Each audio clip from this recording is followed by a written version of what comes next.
Hey guys, I'm Dov, and today I'm back with more Total War Warhammer 2 online action. Today we're back with the High Elves, going to be taking on the Tomb Kings, so let's go ahead and jump straight to the army compositions. My forces are going to be led by a prince on a star dragon here. We've gone with a few items just to increase his gooning power up to maximum. We've got Deadly Onslaught and the Blade of Bel Caradris. So Deadly Onslaught's an ability that a lot of melee characters carry, gives charge bonus and bonus weapon and armor piercing damage. And then this Blade of Bel Caradris also gives melee attack and additional armor piercing damage. So the idea there is we're going to stack those two weapon damage buffs, the charge bonus and the melee attack, to give this prince maximum gooning power, as all Tomb King's characters, aside from a handful, are weak to fire damage. You can see from this icon right here, this prince on the Star Dragon does indeed do fire damage.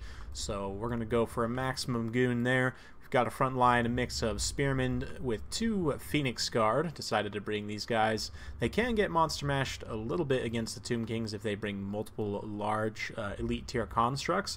Otherwise, they'll be very, very good in this matchup. They'll more than handle Tomb Guard and all the other construct type units. We've got a life caster to keep everything alive, 2 units of archers, and 2 units of obligatory dragon princes. Never leave home without these guys when playing as the High Elves. They're good in pretty much every single matchup, just super cost effective, kind of Swiss Army knife cav, similar to Chaos Knights with Lances and Reichsguard, in that, you know, they're not bonus versus large, they just have a great charge bonus, great combat stats, armor. These guys also have physical resistance and fire resistance, so very, very good stuff. Now let's take a look at the Tomb King's build. We've got the Carrion off in the corner, and then for a Lord here, we've got Arkhan on his chariot. Looks like he's got Spirit Leech, Fated Buna, and both items. No surprises there.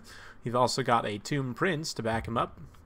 Looks like he's got all his abilities and one of the items he can take here, this Blade of Setep, which is a very nice little armor debuff, minus 30 armor and minus 22% physical resistance on a single target. Very good against things like Dragon Princes to help take that physical resistance off and lower their armor.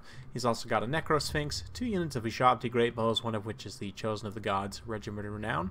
He's also got a Tomb Scorpion, 2 Tomb Guard in the center, flanked by 4 Skeleton Spears, 2 on each side. And that's it. So without further ado, let's go ahead and kick the battle into full gear.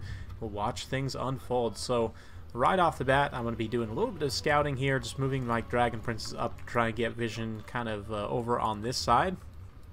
But my opponent's army is going to crest the hill here, and his Ushabti Great Bows are going to set up into a position to start firing on my lines. So once they do, I'm going to start pushing my infantry up while we kind of do some, you know, zigzag snake patterns with the Star Dragon to try and dodge some of those shots. The Ushabti Great Bows can definitely do quite a bit of damage, so we're going to try and move these units up, you know, while they're distracted shooting at him. That way they're not doing as much damage as they could against this elite tier infantry here. We're also bringing in the Dragon Princes from the flanks. Going to be try to either siphon off some of these high value units, or else just start cycle charging this infantry line here. High Elf Archers don't have the best AP values, but they do have very good refire rates, and they don't have terrible AP values. I believe it's 4 AP per shot, only 3 actually per shot. But they also have very long range and nice volume of fire and rate of fire, so they definitely will be able to put some damage in over time on these Chosen of the Gods here. That being said, we have taken some damage on the Prince, so we're going to pop that regrowth there and pop his 2 buffs and go immediately just straight for the throat. Arkhan's going to take the Star Dragon charge to the face, and in a couple of auto attacks here, this Star Dragon's going to take Arkhan down pretty much. So if we go ahead and look just briefly here, this Star Dragon is up to 783 total weapon strength, 608 armor piercing damage. Holy cow, with the 90 melee attack and a 61 charge bonus and fire damage. Arkhan's just going to get absolutely deleted here. My opponent does pull in the Tomb Scorpion and the Prince to try and support, but Arkhan's stayed next to this dragon for way too long. At this point, he's taken enough HP damage that he's going to crumble, and he's gone. So just like that, Arkhan's off the field. The Necro Sphinx was over dealing with the Dragon Princes, which granted are a pretty big threat, but it would have definitely been more important to try and protect Arkhan there. So without that healing and the magic from Arkhan, this army is going to be significantly gimped. We are just continuing to focus fire on these Chosen of the Gods here. They're doing a nice job returning fire, though. This one unit of archers definitely taking some damage, but again, I'm perfectly fine with them shooting at this relatively cheap unit of archers rather than, let's say, these Phoenix Guard, who are currently fighting pitched battle here in the center. You can see Dragon Princes coming in for a scything rear charge here. Tomb Guard with their only 50 armor are going to take quite a bit of shock damage from that, and they're going to get cleaned up there. Star Dragon's trying to tie up this Tomb Scorpion. It's pushing through aggressively, trying to get in on the back line to take down these archers here, but I mean, Tomb Scorpion just not going to be able to stand up to an elite tier monster like this Star Dragon here. Tomb Guard will cut through Spearmen eventually, but it'll take them quite some time. So you can see them kind of wet noodling each other here in what would be a pretty atrocious trade. But the Phoenix Guard, of course, with their physical resistance and all that, definitely going to take this. These guys have taken some damage from the Ushabti Great Bow Fire, but not enough.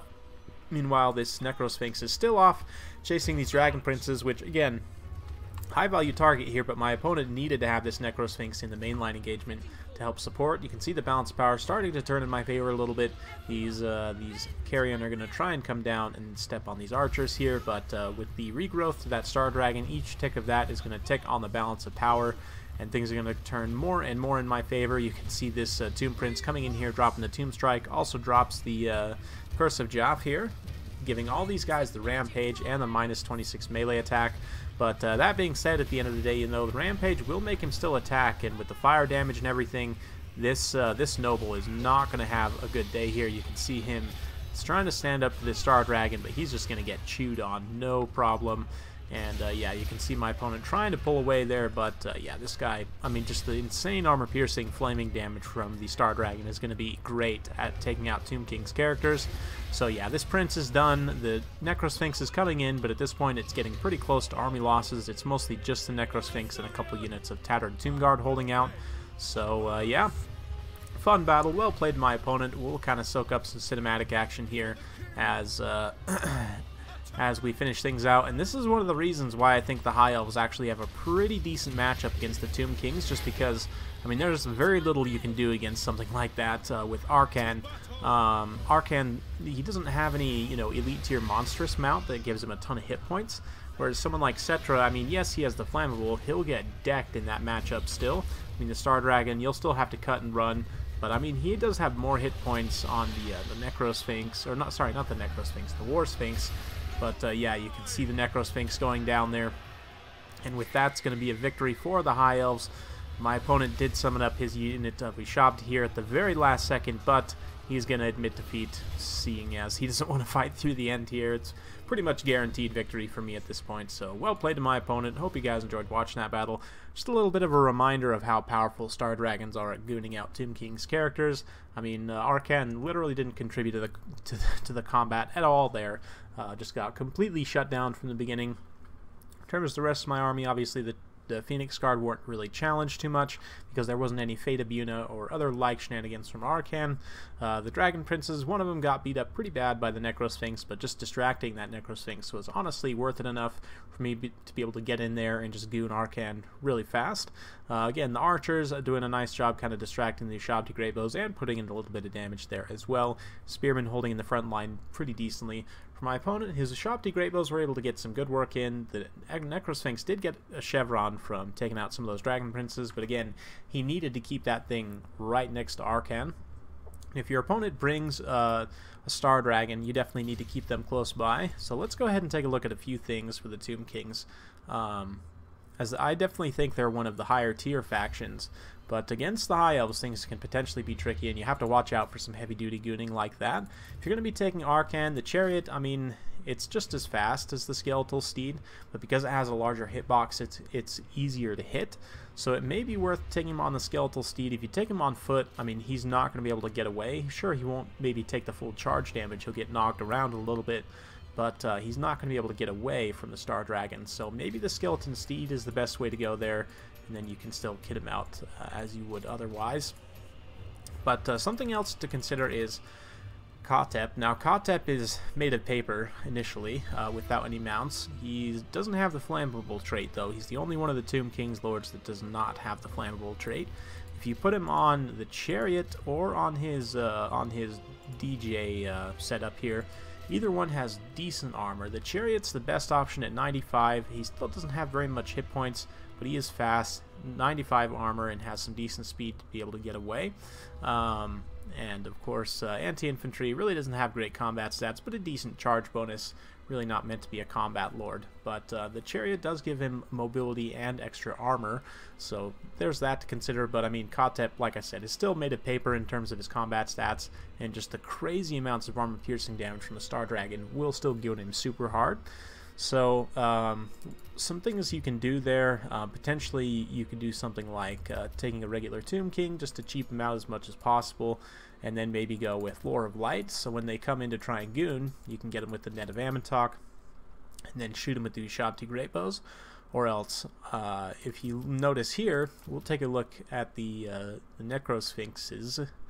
Necrosphinxi? I don't know. Anyway, the Regiment of Renowned Necrosphinx also actually has fire resistance of 25%, so it's worth upgrading, I think, in this matchup, because you're very likely going to see a Phoenix or a dragon of some kind that can do some fire damage. I think it's worth upgrading to the Sphinx of Usek. Now granted, it does do fire damage, so it's not going to be as effective against dragon princes, but again, you're really looking for this guy to counter dragons, so you're going to want to keep him in the front line, keep him close to your lord, and as soon as that dragon comes down, try and get your lord the heck out of there, maybe net him down, charge him with the Sphinx, maybe you get him with a couple of the Ushabti Great Bows. So I mean, the Tomb King on the Cimmerian War Sphinx can be a pretty powerful character. Look at these items here. This minus 48 missile parry can be potentially useful. It is a castable ability, so if you're going with the heavy missile build. But this one here can give him a ward save if he gets below HP, but let's just say you're trying to make him as cheap as possible.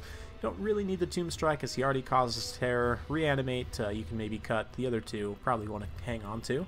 And then we'll get the Light Wizard here. Probably want him on a horse. We'll keep the Curse of Khazar just in case. But can do Nets of Amantok, and maybe you take Banishment and or Foz Protection. Foz Protection can be a pretty decent one for the Tomb Kings.